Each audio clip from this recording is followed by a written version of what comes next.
ដឹងតែក៏ក្រៅបែកការភ្លើងហើយគូនេះប្រៃចមិតបងប្អូនចប់ទឹកមួយឬយ៉ាងណាខណៈថ្មីនេះក្របីប្រៃពេជ្រសម្បត្តិបានបោះពាក្យសម្ដីដាក់ចំទៅខាងកីឡាករ Mario Alvarez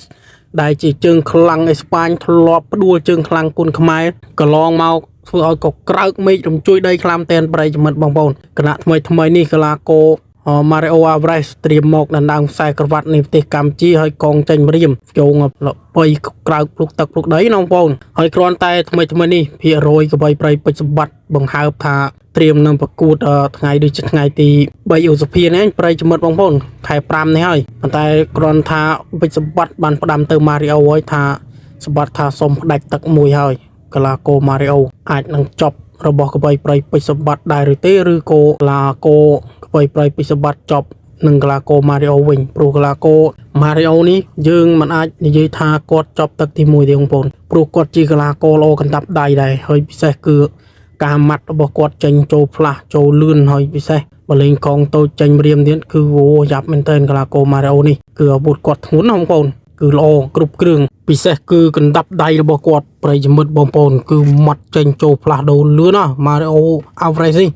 ប៉ះក្បីប្រៃពេជ្រសម្បត្តិគឺរៀងតឹងតែងខ្លាំងតែនក្បីប្រៃពេជ្រសម្បត្តិជើងប៉ះជាមួយនឹង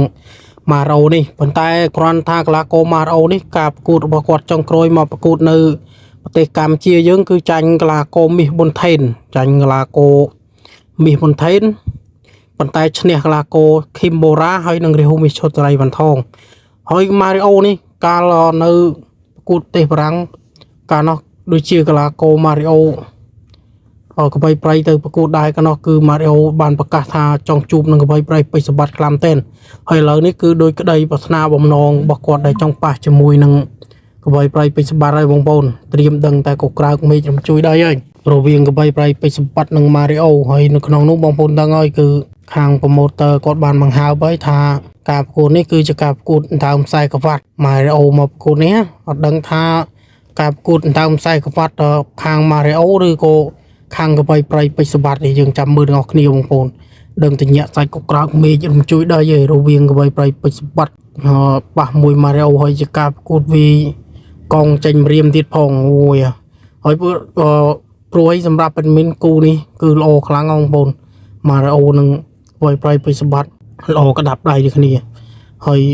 ក្បីប្រៃពេជ្រសម្បត្តិយើងបើបានកងចេញម្រាមដូចជាចូលសងរបស់គាត់ដោយលោកគ្រូពេជ្រសុផាន់បានលើកឡើងទៅប្រកួតកងចេញម្រាមគឺលុយលើគោកប៉ុន្តែគាត់ថាប៉ះ Mario នេះគឺអត់តន់ច្បាស់ទេរៀងតឹងបន្តិចបងប្អូនព្រោះ Mario គេល្អកណ្ដាប់ដៃដែរហើយមុននឹងគេមកប្រកួតប៉ះជាមួយនឹងក្បីប្រៃពេជ្រសម្បត្តិក៏គេហ្វឹកហាត់ខ្លាំងដែរដើម្បីប៉ះមួយក្បីប្រៃពេជ្រសម្បត្តិនេះណាបងប្អូនអញ្ចឹងហើយគឺត្រៀមដឹងតែញាក់សាច់ក៏ក្រៅមេឃរំជួយដែរហើយហើយถ้าមានតែព័ត៌មានបណ្ដាចែកជូនបងប្អូនកុំភ្លេចចុច Subscribe នៅមួយ post យ៉ាងដឹងដើម្បីព័ត៌មានថ្មីពី Channel កីឡា update គុណខ្មែរចែកជូនបងប្អូនទស្សនាជារៀងរាល់ថ្ងៃ